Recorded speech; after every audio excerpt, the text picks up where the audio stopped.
Now, I know I said I wouldn't be covering Bluetooth earbuds again, but hey, come on, I have here the Apple Airpods Pro 2. Now, you've probably seen a ton of reviews already, but they tend to be from tech reviewers who are easily impressed by all the fancy new features, like the lanyard attachment on the case. But what you audio nerds really want to know about is the sound quality, and we'll certainly get into that in this video. First though, let's take a quick look at those new features of the Pro's V2, and it's fair to say that we're talking about small iterations rather than a bold new direction. Let's face it, it's really hard to tell the AirPods 2 apart from their predecessors.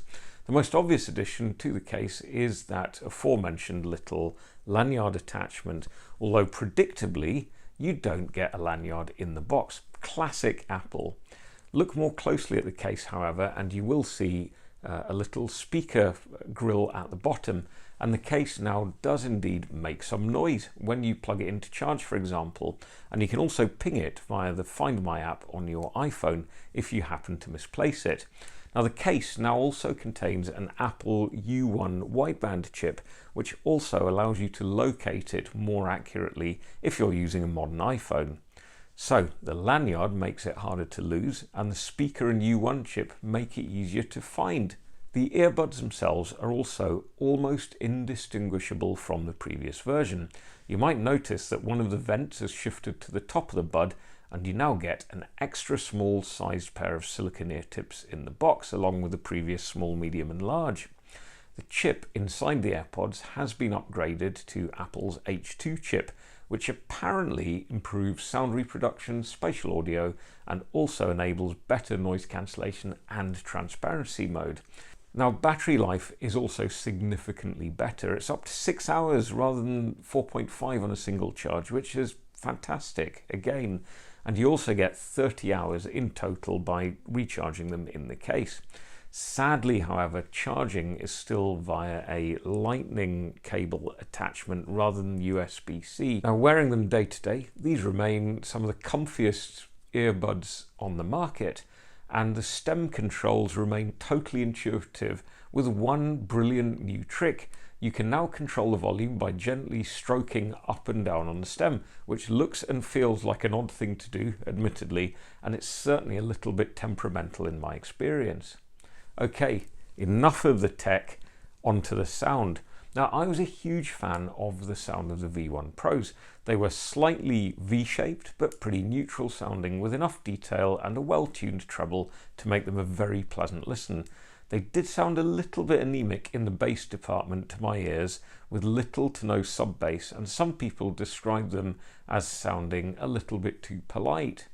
Now, Apple went the opposite way with the AirPods Max, which featured tons of sub-bass, a really hot treble, and a really scooped out mid-range, which to me made them sound a little bit unengaging and a little bit hollow. So I'm delighted to report that with the AirPods Pro V2, they seem to have hit on a winning formula, in my opinion anyway. Now, I've been testing these out with my usual range of rock, electronica, and a little bit of classical music. I've been listening to a rediscovered classic, the Afghan Whigs Gentleman album from '93, along with their new album, which was released earlier this year. We've also had some classic Pearl Jam, mainly their 1994 masterpiece Vitalogy, and I've also been listening to the remastered version of Pink Floyd's Animals from 2018. It's one of those remasters that's just so good, it makes me not want to listen to the original anymore. And all of this range of music has sounded utterly brilliant through the Pro V2s. The first thing I noticed is that the V2 brings the bass, particularly the sub-bass, which means that there's plenty of punch and rumble. You can really feel bass guitars and synths in a quite visceral way, and that's really impressive for such a small pair of earbuds featuring a dynamic driver design. The bass has got plenty of depth and texture, but the mid-bass is very well controlled, and this means that there is no bass bleed into the lower mids. Talking of the mids, they're much more present and pleasant than on the AirPods Max, which makes overall for a much more natural sounding listen, particularly with acoustic tracks such as Pigs on the Wing from the Pink Floyd album. You can really feel the strummed chords and hear Roger Waters' weary vocal, and everything has quite a natural timbre.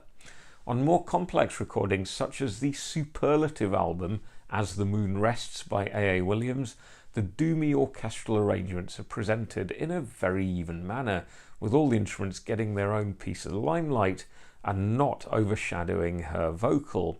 There's enough treble, presence and zing to make the sound a little lively, with plenty of air around the cymbals and hi-hats. Now, the imaging and soundstage are reasonable, but probably not much of an improvement on the previous version.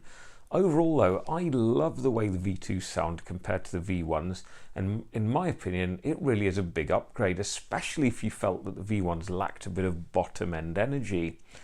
And the fact that Apple have done all that without sacrificing mid-range clarity or making the treble too hot is a real achievement. Now, some of you wanted me to talk about spatial audio in particular, which the AirPods V2 continue to feature prominently. Now, if you're listening on an iOS device or Apple TV, there's either a non-head track mode, which typically you'd use to listen to a Dolby Atmos mix on Apple Music, or a head tracked mode, which is really much better if you're watching a film or TV program.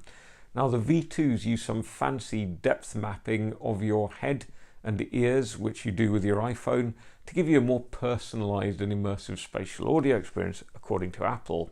But look, for me, I make no apologies for being a two-channel purist. Spatial audio, on earphones anyway, not surround speakers, it's all a bit gimmicky, and I did struggle to tell too much difference between the personalized spatial audio on the V2s and the previous version. I must admit, I do enjoy turning on the head track spatial audio when I'm watching films on my iPad, and action movies in particular are pretty immersive with the added bass thump on the V2s. Lastly, let's talk about noise cancelling. Incredibly, it's so much better than on the V1s.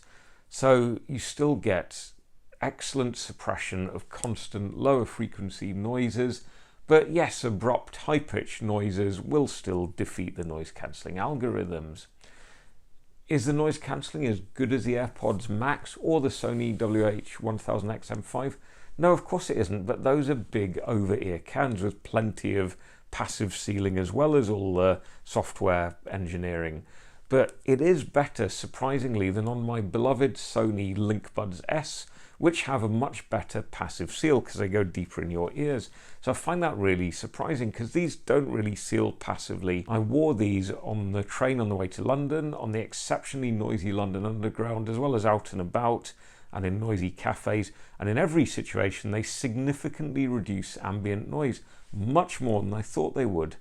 The transparency mode is also excellent, and it was already class leading on the V1s. Now, Apple say that they've introduced some more software trickery with the H2 chip that allows sudden loud noises in transparency mode to be reduced, both for you as well as the person on the other end of the phone if you're on a phone call. Haven't really tested that, but I've got no reason to believe that it won't be better than it was on the V1s. So look, overall, I absolutely love the AirPods Pro version 2. They're expensive at $249, £249, but especially if you're in the Apple ecosystem, I think they are the best choice for audiophiles when it comes to AirPods anyway. They're much better than the AirPods Generation 3, which, remember, don't have noise cancellation and they don't seal in your ears, they just sit there. And to me anyway, they're much better in terms of frequency response than the AirPods Max, which of course are much more expensive. So yeah, these are probably my new favorite Bluetooth iems. Of course, if you haven't got an Apple device, if you're using an Android phone, you probably ought not to buy these because you're not getting all the features that iOS users get. You're still getting the great sound, but I think these are overpriced if you're not in the Apple ecosystem. Heck, they're overpriced even if you are in the Apple ecosystem, but at least you'll get more value from them. So yeah, it's an easy audio fixation gold award for the AirPods Pro V2. Good job, Apple.